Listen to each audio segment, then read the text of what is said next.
Today, I'm talking to Miles Hobson. He's with Hospitable. We're talking about automation that actually works and what every host is doing wrong with communication, leases, guest screening, background checks, all those kinds of things. What's one automation feature that you see people ignore for way too long? Smart locks. If you don't already have smart locks, please join us in the 21st century. It needs to be done. What is the one thing that a lot of hosts right now are getting wrong with guest communication? One thing is spending too much time doing it, too much time managing it. And that's what we're here to do and help hosts with. Let AI do the hard work. Let us automate it. I believe Hospitable has a framework and we can actually build out a direct booking site through your platform. Is that correct? 100%. You've got a direct booking website in minutes. What do you say to people who think AI is going to replace hospitality? It's not going to replace hospitality. It's going to improve, enhance it, and make good hospitality easier and quicker to deliver.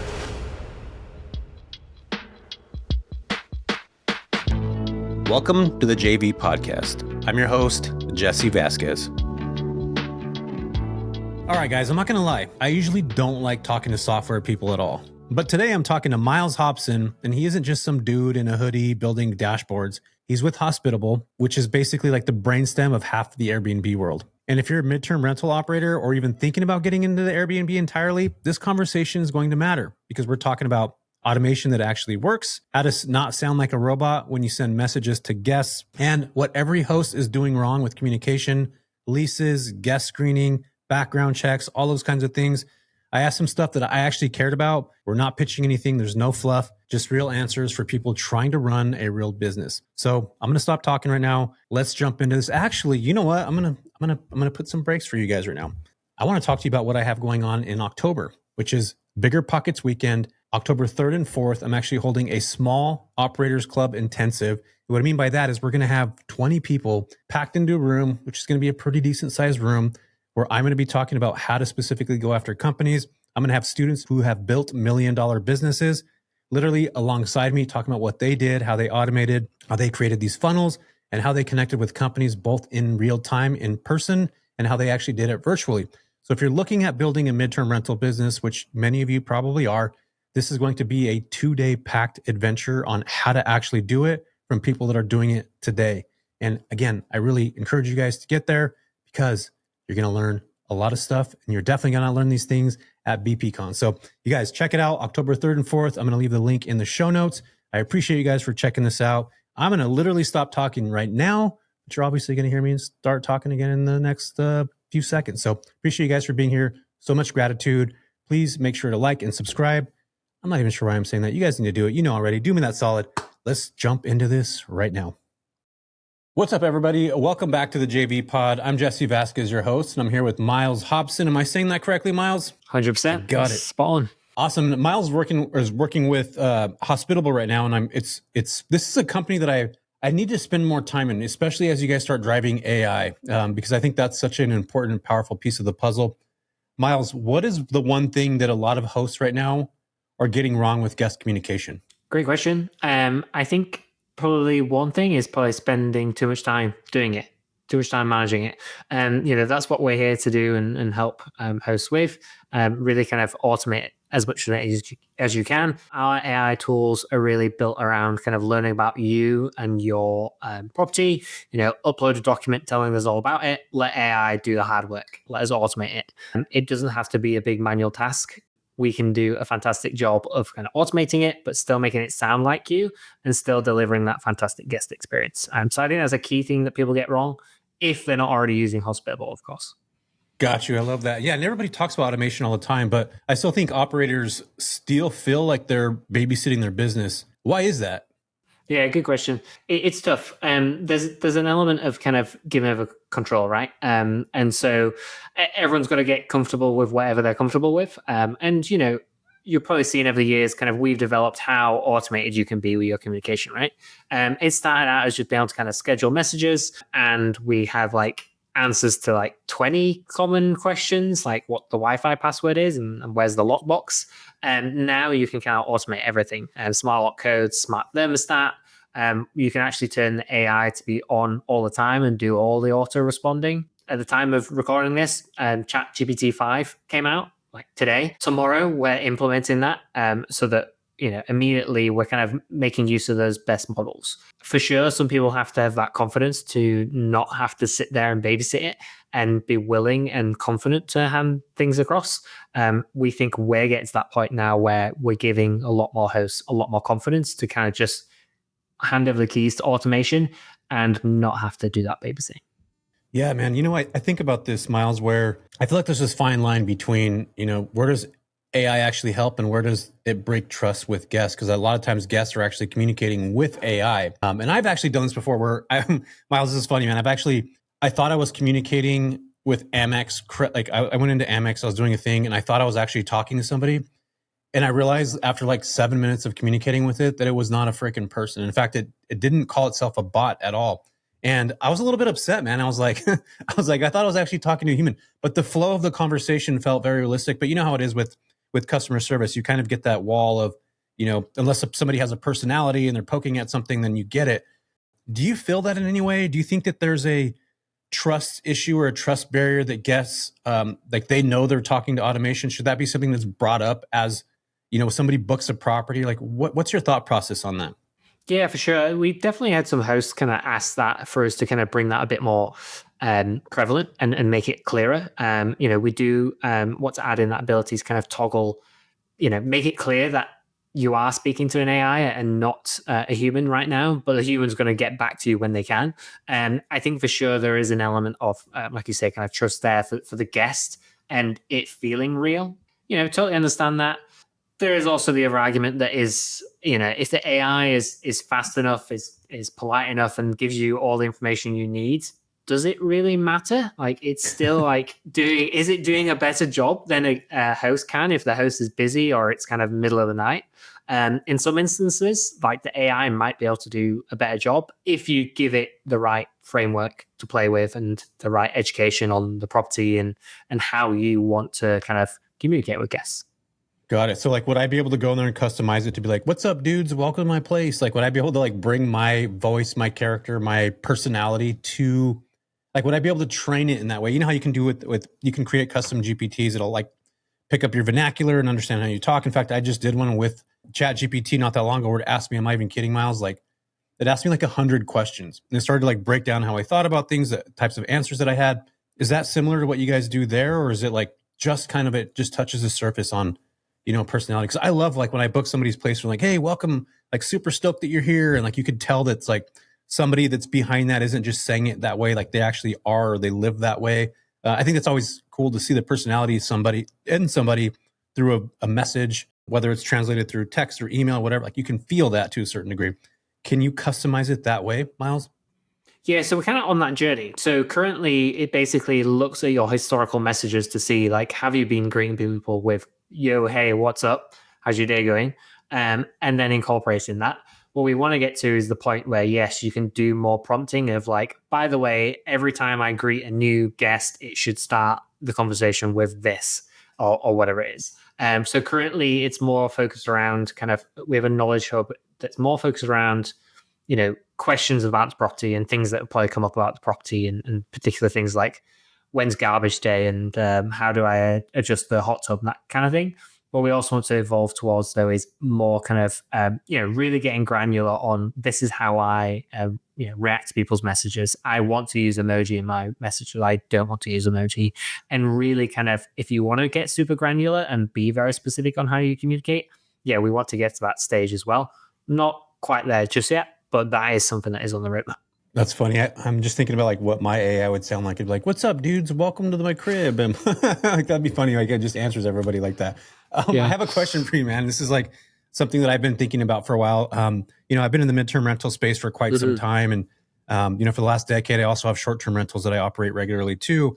But I see a lot of hosts that are like, sending like manual leases, and they're doing background checks and separate systems, or having like 5 file browsers open at the same time.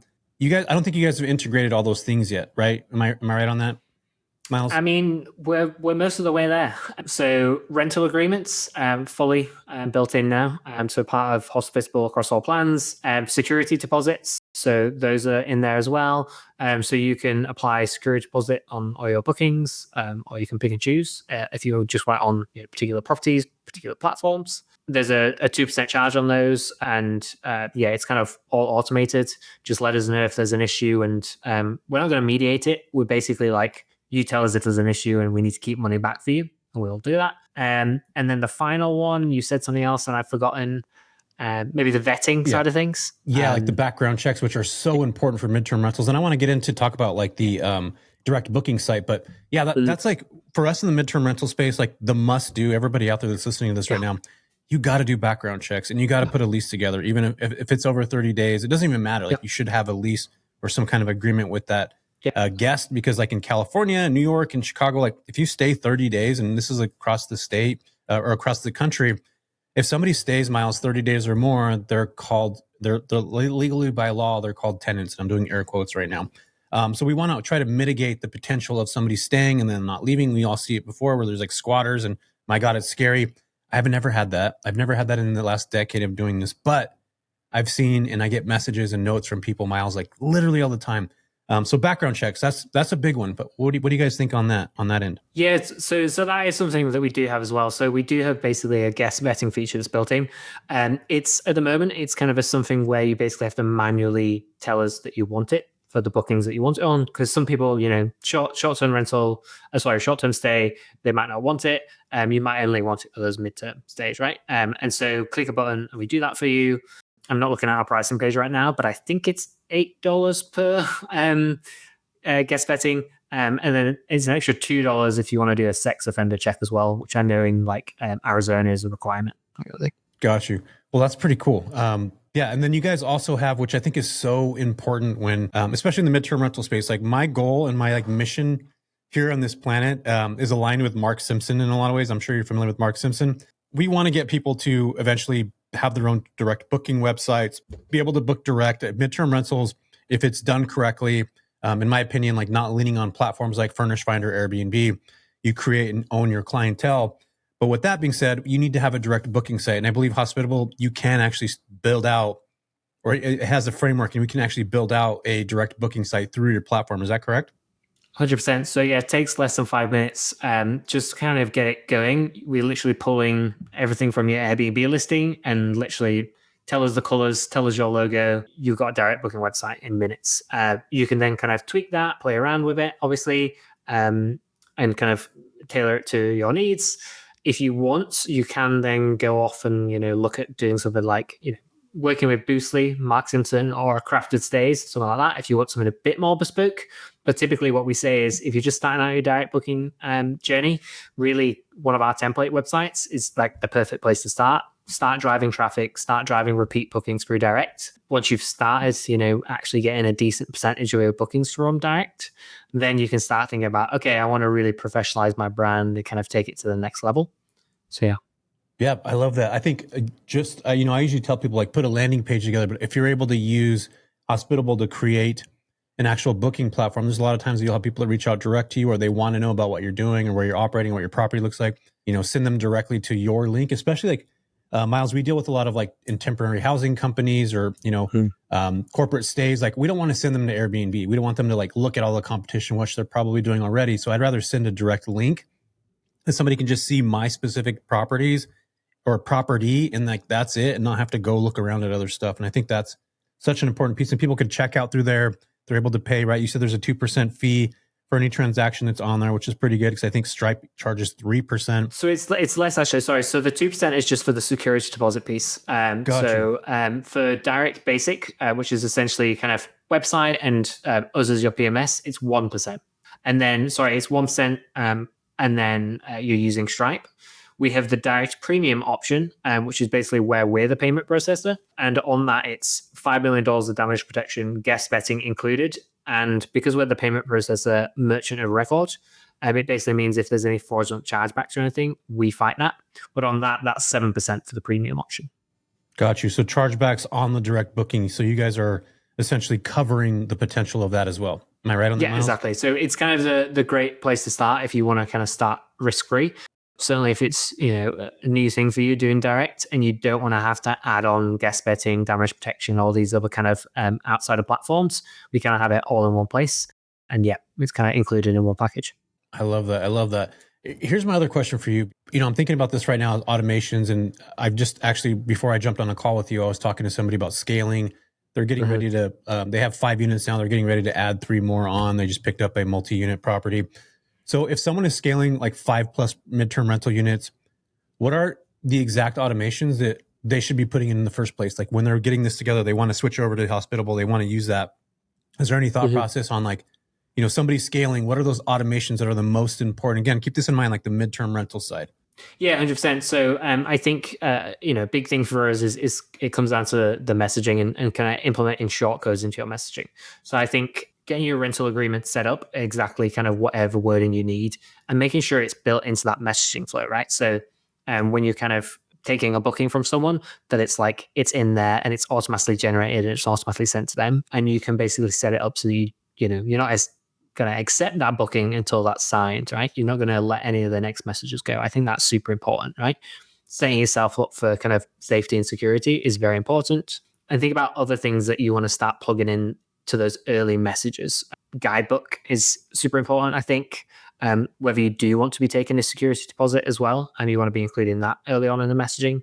I think some of those are the key things.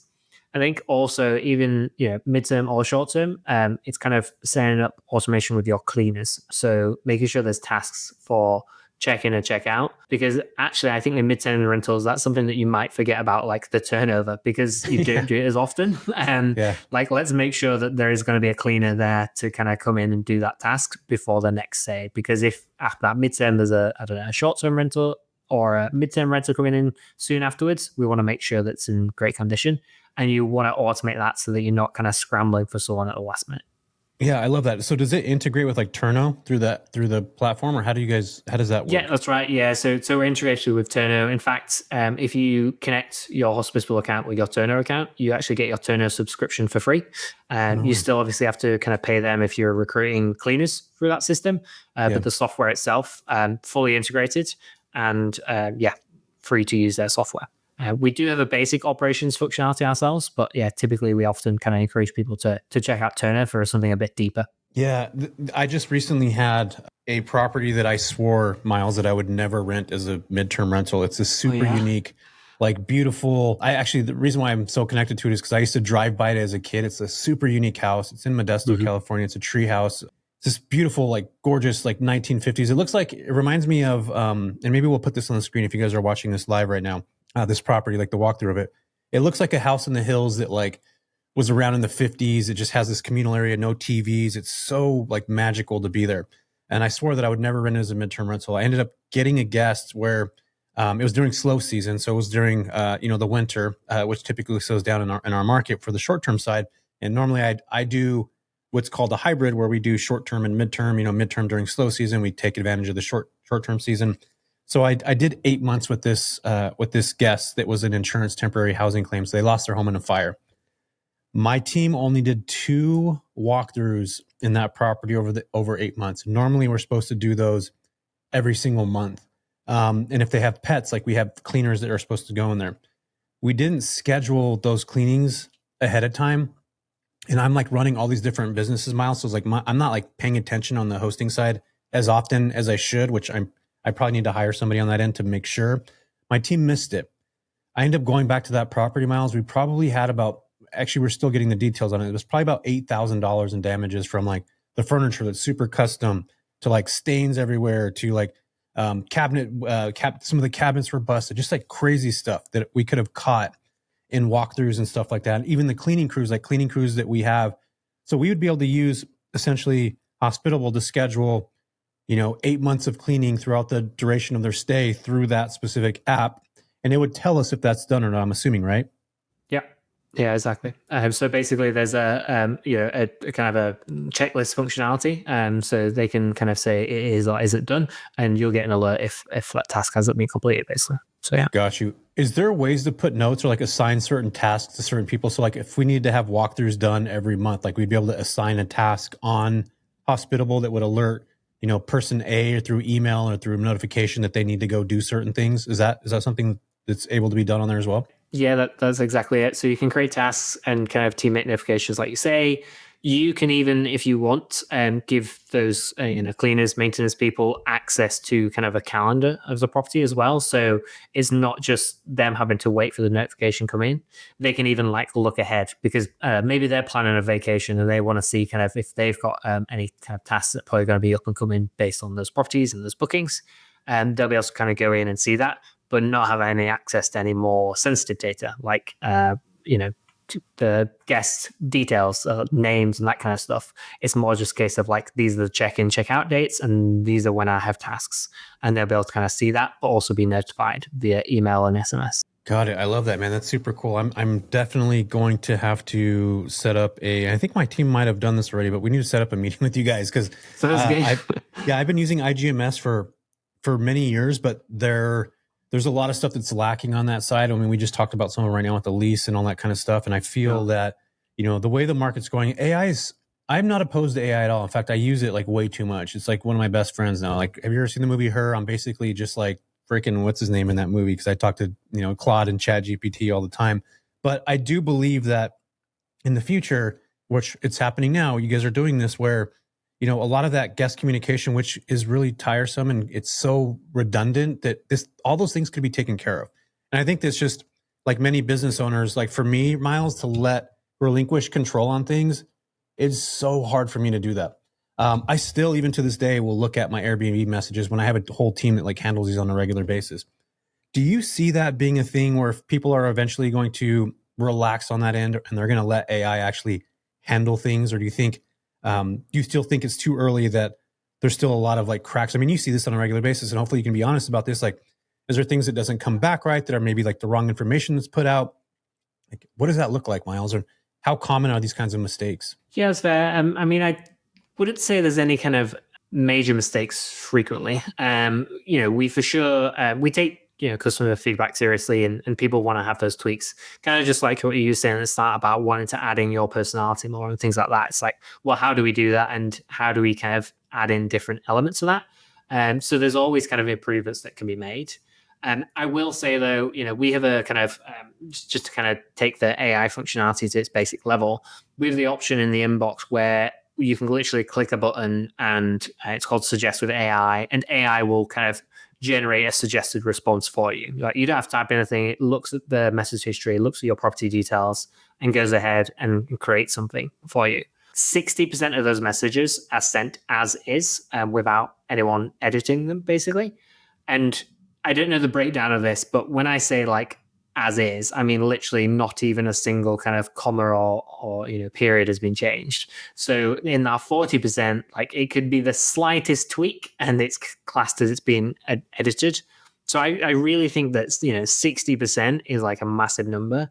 And at the start of the year, I know this start off the top of my head because I literally was pulling this data this morning. At the start of the year, it was 50%. So we're already kind of just gradually more and more getting to the point where people are just like, yeah, that's perfect. I don't need to do anything. So I really think that, it's going to take some time, but we are getting closer and closer to that point where, people will be able to kind of take a step back and feel like they can be hands off. I think what they probably need to do is be involved at the start and kind of helping us, build the model for them and their property and their tone of voice. But then they'll get confident into the point where it's like, okay, Hospitable and the AI knows what it's doing. Go ahead, do your thing. Just alert me if something breaks in the property, kind of thing, and I need to kind of physically go and be there or do something, basically.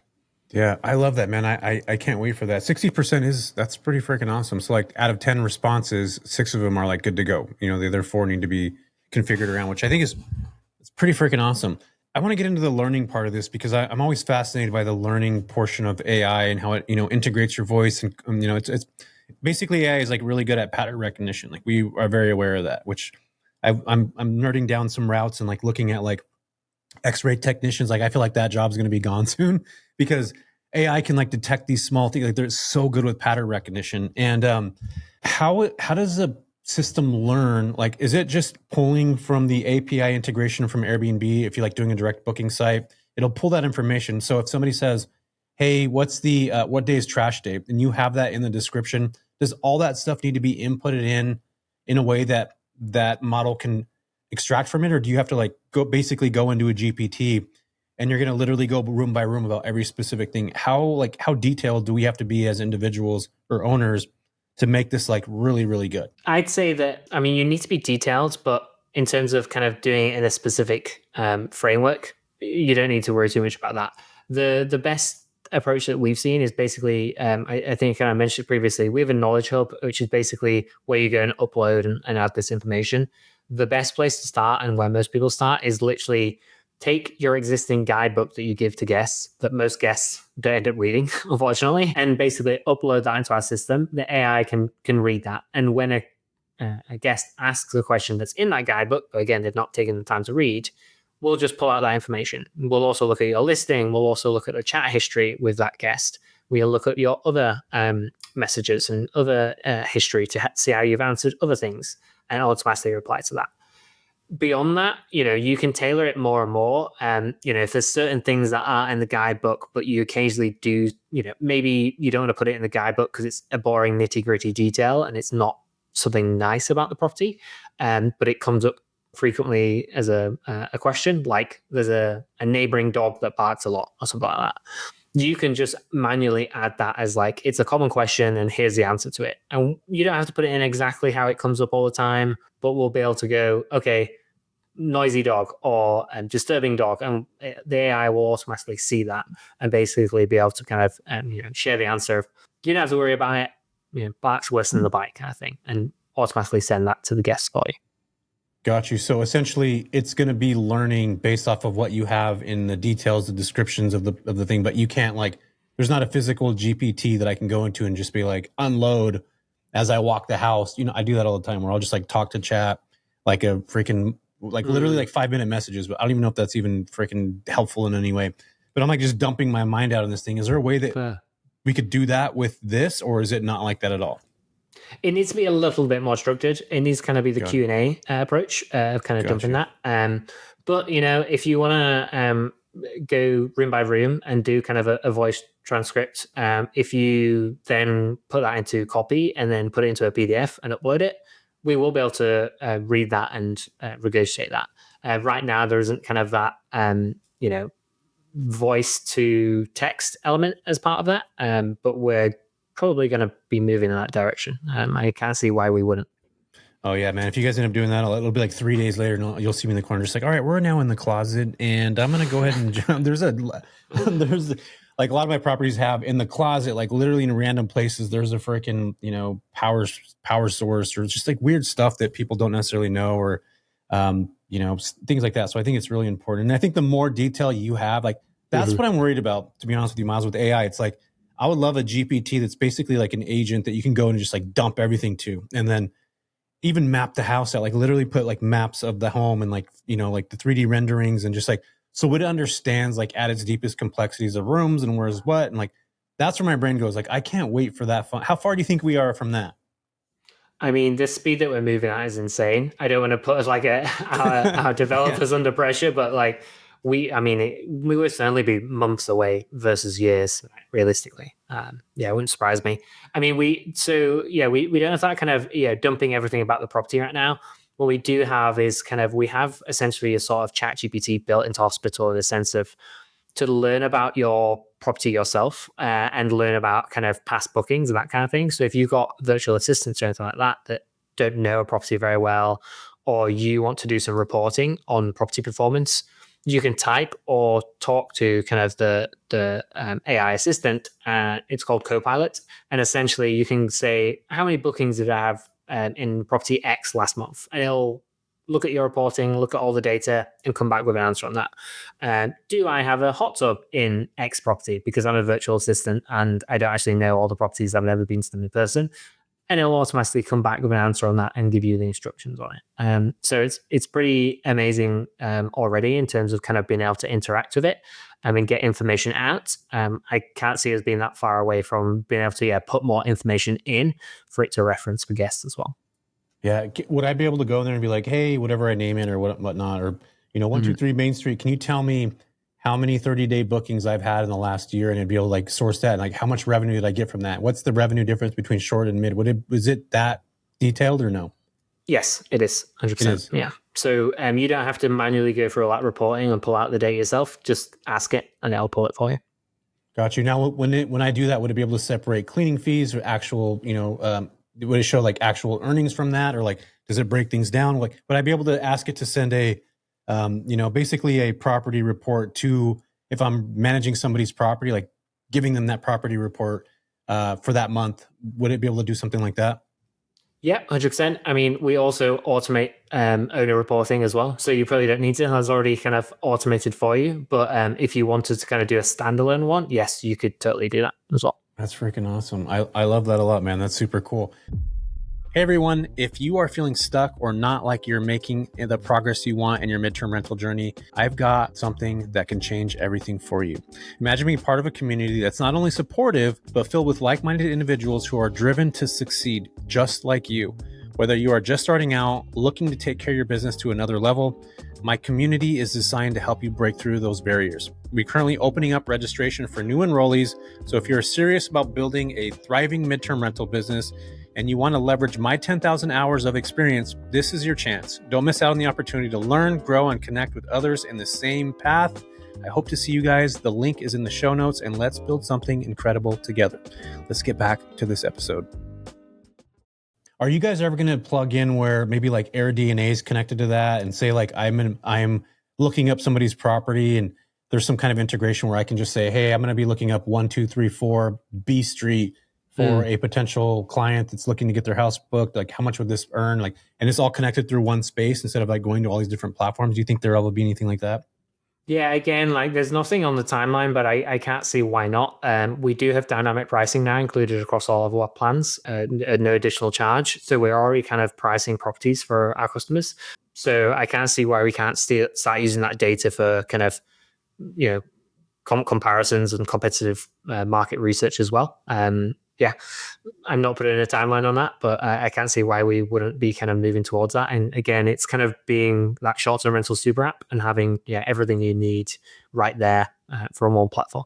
Yeah, I love that, man. Are you seeing a lot of new like midterm rental operators come into your platform? Are you seeing that, like a lot of short-term people switching to that? What's your thoughts on midterm rentals, and how is the user base compared to what it was like, a couple of years ago? Yeah, for sure. I mean, I should have probably tried to pull some data on this beforehand. I didn't, unfortunately. I will say that it does feel like more people are moving towards taking on midterm rental. And I think doing that mix, like you said, right, of kind of, low season, high season, I definitely think there's growing popularity there, especially with increased regulation. So we're definitely seeing that. And then in terms of, I don't really know in terms of kind of our split between short term, midterm, and exactly how many folks are on each. But we're now at a little over 17,000 customers using the platform. So that's 17,000 hosts with a varying number of properties each, obviously. But yeah, we're kind of growing fast. We've grown a couple of thousand this year alone already. And so, the platform's really growing. We're releasing new features every 2 weeks. We do our bi-weekly town halls. And that's really kind of attracting more and more customers to the platform. And we're definitely making sure that we're building out more for midterm rentals as well. So rental agreements, like we mentioned earlier, that's fairly new for us. We want to kind of close the loop on that. Security deposits as well, a couple of months old. We're trying to do more and more to kind of really not just be short-term rental, but also cater for those midterm rentals. Because like I say, a lot of people that are doing short-term rental are dabbling as well for at least a quarter or maybe even half of the year in midterm rentals too. Yeah, I'm starting to see a lot more short operators get into the mid space, specifically during slow season. Like they're looking at the trends for the last couple of years, they're starting to understand it. And a lot of the markets will work for midterm rentals and a lot of them won't. So I think, when you got people in the Smokies and stuff like that, the likelihood of you getting a midterm rental there is like pretty small, right? But you go to San Francisco, Los Angeles, New York, which a lot of these cities only allow midterm rentals. So, and there's more regulations that are coming into place. In fact, I just did a deep dive with Claude the other day. I paid for the super expensive version, and it took like 40 minutes to like go through all these things. It took forever, man. I was like sitting there like, is this thing broken or like what's going on? But it came back. And over the last 12 months, there was 404 cities that were regulated in the United States. And like the way that my mind goes, like there's been 404, like we don't hear about those. We hear about the bigger cities and, the smaller operators. We'll talk about these, little random areas in the middle of Idaho somewhere that eventually bans. I think that, collectively in the next 5 to 10 years, you're going to see more and more of these cities that are going to outlaw short-term rentals, which is going to push people into the midterm size, because where else can you make that kind of cash? And not only that, but people are buying property today at 6% interest rates, 7% interest rate. I mean, I think today was, when I looked, it was like 6.5 or something like that. It's super hard to even buy a property that is going to cash flow as a long-term rental. Like, so people are kind of forced to get in the mid space, or the short space. And then the midterm space is an exit strategy if for some reason that happens. And I just think investors need to be very cautious of putting themselves in that scenario. In fact, I did that, Miles. I picked up a property in Aptos, California, and I had to have a permit there. And I was like, I applied, and they're like, oh yeah, you'll probably get it. It might take like 6 months, but you're on the list. You're like number 47 or whatever. And they were going through this list as they were continuing to go through. 6 months in, they were like, we stopped. We're not going to take any more people in the short-term side. We're capping it. Like I now had a property that is in a short-term rental market that I was like, oh my gosh, this is going to be so hard to get it midterm rented. I ended up getting it midterm rented, but it comes in like little waves. And, I spent hundreds of thousands of dollars to buy this property. Stupid mistake. Like when you guys, and this is me speaking out loud from my mistake, then hopefully nobody does this. Please make sure that you're like 100% sure that you're going to get a permit before you even pick up a property, or it's like transferred over some way. Miles, big mistake on my end. And I learned a incredible lesson. Thankfully, I've had the place booked for the last, I don't know, maybe 7 months of this year, or excuse me, the last 7 months over the last year, which midterm rentals have some vacancies. It's just part of the game. Of course. But man, I was like really, really worried for a minute right there. Okay, I want to get into this part here where, I want to talk about people that are already using your services, or people that are using other services that maybe want to switch to you guys. What's one automation feature that you see people set up too early, and one they ignore for way too long? Oof. This is a great question. Let's see if I have a good answer to it. Right, cool. So, automation feature that people set up way too early and will they take too long? I don't know if there's a good answer for way too early. I'll ruminate on that and I'll think about it. I think way too long is possibly, thinking about connecting. And we don't see this tons of times because people do switch shows because of this, but smart locks, if you don't already have smart locks, like, please join us in the 21st century. Like, it needs to be done. Short-term rentals or mid-term rentals, they're brilliant. You don't want to be dealing with lock boxes or manually exchanging keys, and you can automate so much of it. We'll automatically generate codes for you and put them in the messages. So it only works during a booking kind of thing, or we'll automatically take the code off the lock outside of that. And we'll also, you can see the battery status if the device is disconnected for some reason, like your Wi-Fi's down or anything like that. You can, it just makes life so much easier for those check-ins, check-outs for mid or short-term rental. So I think that's super key. Some people are quite sluggish to get around to doing that and actually doing it with their PMS. And that's super important to do. I know some people still they have the Yale lock, but they use the Yale app to manage it, but then they're still messaging people and generating the code themselves. Don't do that. Just connect it to Hospitable or whichever property management system you're using and get that automated. Yeah. I love that. That right there is actually something that I took too long to do. So you nailed that one right on the head. For our team specifically, we were still doing a manual up until, I don't know, a couple of years ago, which I think was wild. But yeah, you're right, man. I think for safety purposes, like, everybody needs to have a freaking smart lock. I don't even know how people are not using. I've stayed at Airbnbs, dude, where I had to get a key. Like, I had to go do a lockboxing. I'm like, what am I doing? I was in $1 million house too. You know how when you stay at a place, you look it up to see how much it's worth. Like, I do that every time I stay at an Airbnb property. And this place was like 1.1 million. They were freaking giving me a key, and I'm just like, if I was a freaking maniac, I could go literally copy this key and go wipe all, take all this stuff when you guys can't use those. Please don't use keys anymore. Like this, we're in the 21st century. And that key's getting lost as well. So often. Like, I mean, I'm careless with my own keys. How careless am I going to be with someone else's kind of thing? I'm not used to carrying it around, right? It's another key that I'm very carrying around. Yeah, I hate carrying keys, man. That's why I had a Tesla for a little while, and my phone was my key. Freaking love that. Like, I didn't have to carry around keys. I ended up selling that thing, and I picked up a Toyota. And have to carry a damn key around. It's freaking annoying. So same analogy there yeah, you guys got to fix that. Okay, I have another question for you, and then we'll get into my rapid fire stuff. The things that I like really, it's fun. You'll hang with me on that. Out of the thousands of operators that you've seen, what separates ones who scale from the ones who actually, get burnt out or quit? So you're talking about hosts now that, trying to scale basically. Yeah, like people that quit just because it gets hard. Like, what's the major differentiator between those people that quit and the ones that continue to build? Like, do you ever see those? Do you have like discussions with them? Yeah, I mean, I think the key is always you've got to get your processes and automation started in the beginning when you've only got a couple of properties. I think some people think, oh, I don't need a property management software. I don't need automation until I'm at, 5, 10, whatever number of properties. Maybe you don't. Maybe you can manage. But when you do get up to that point, suddenly you do need the automation and the processes, processes with your team, processes with software, and you're already way too busy to actually implement those processes effectively. So start small, get your team in place when you are small, and then that's going to help you grow. Even if you have to add people down the line, add a virtual assistant, add a cleaner, add whatever, they're going to fit into an existing process, and it's going to make it so much easier to scale. So I think that's what we sometimes see is like people think that they can wait until they've got to 10 properties and then they can actually build out their team and everything else that goes around it. That's a mistake. Start off when you're first getting your property, even if it's one property. I think you can start building processes that are going to be replicated, copy it across property to property. And that's the way to go, I think. Yeah, I love that, man. I think, again, you're right. I think this is the exact same. You're speaking to me directly here. It took me probably like 4 or 5 years to put systems and processes into place. And granted, I was working a W-2 job at the time, a very busy W-2 job. And it just took me literally 5 years to do it. And it literally changed the entire way I operated my business once I sat down and actually did those things. So anybody listening to this right now, if you have one property or even zero, start to think about those. I think it's important. And the sooner that you start it, just like Miles said, like it gets easier over time.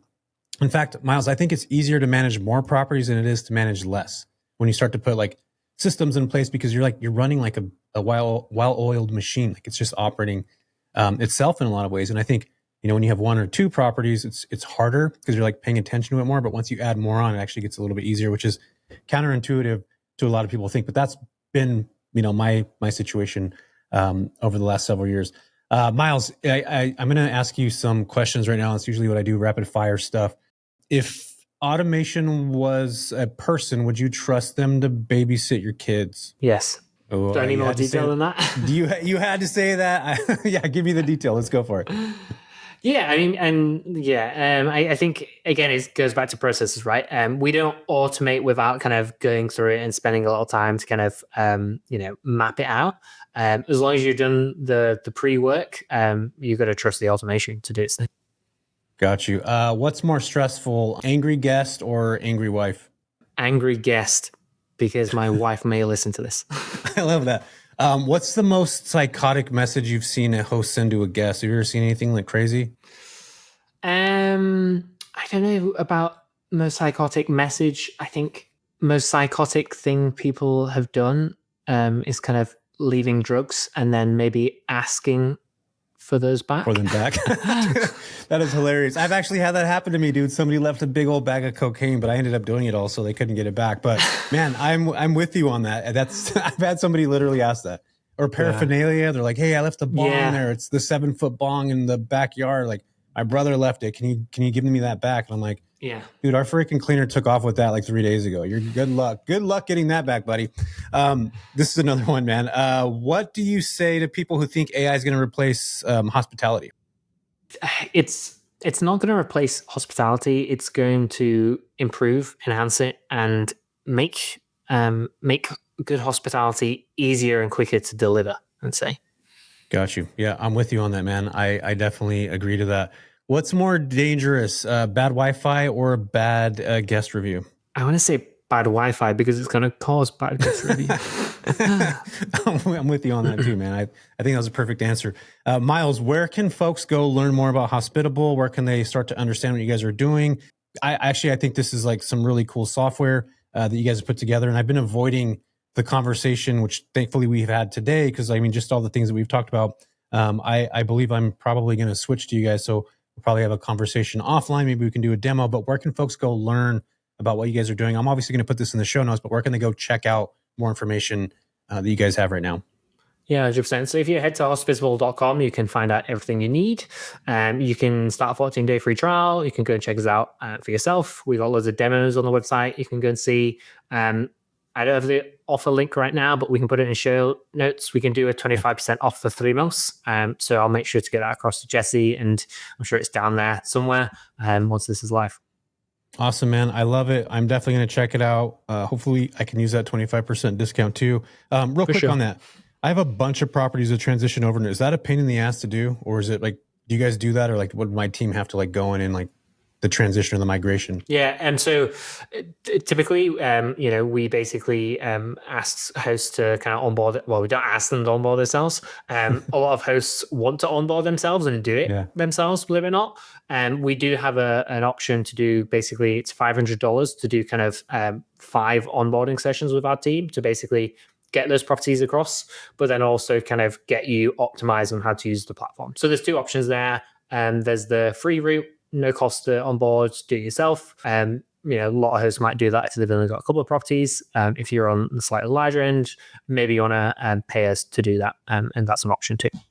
Got it. Yeah, I would love to pay because I don't want to deal with that stuff. I'm sure my team's like, we got to figure out how to do this. I'd rather have somebody that knows, like trained. So Miles, it's been a pleasure, man. Thanks for hanging out with us. I appreciate your time. Hopefully the audience got some information from this. I sure as heck did. I appreciate you so much for being here, man. Thank you, Jesse. Thank you for listening to the JV podcast. I'm Jesse Vasquez, your host. I appreciate you for listening. And if you could do me a huge solid, go like and subscribe to this. This helps us tremendously. And as always, thank you so much for listening and have a wonderful rest of your day.